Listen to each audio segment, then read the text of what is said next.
চইল কুম্ভর মেলায় বিরাইতে, আমাকে নিয়ে দিচ্ছে না। আমি এই নিশাটা ধরাইলাম বন্ধুরা যে কুম্ভর মিলাতে যাওয়ার কথাটা, সে বুদ্ধিটাও আমি দিয়েছি না, মনে আছে তো? সেই একটাকে করিয়ে সেই লিখিন যাচ্ছে কুম্ভের মেলায়, জানেন আমাকে নিয়ে যাবে না, মানে ও ইকা ইকা বড় লোক হবে, আমাকে বড় লোক করবে না। আর বুড়ো বর কপালে জুটি গিয়েছে, এই দেখেন সব চুলগুলা পেকিয়ে গিয়েছে, এই নিয়ে ছুট ছিল। তা ওর না পেস্টিস থাকতে পারে, আমার তো আছে বলেন তো? সকলে তো বলবে ওই দিদির বর আছে, দেখো বুড়ো বর। তো তাই লিখেন আমাকে কি করতে হবে? ওই লিখেন সে মানে চুলগুলাকে, পাকা চুলগুলাকে কালার করিয়ে এবার কচ্ছি সাজাইতে হবে, কচ্ছি। হ্যাঁ, নাইলে তো আমাকে লোকে বলবে বাবা ওই দিদির বরকে দেখলাম, বাবা বুড়ো বর, বুড়ো বর। এসব শুনতে কি ভালো লাগে বলেন তো?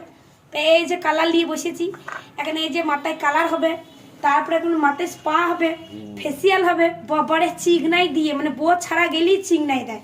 আর আমাকে নিয়ে কোথাও বেরোনোর সময় কোনো চিকনাই নাই, ওই হাওয়ায় জিতো আর এরকম পাকা চুল নিয়ে চল যায়, জানেন?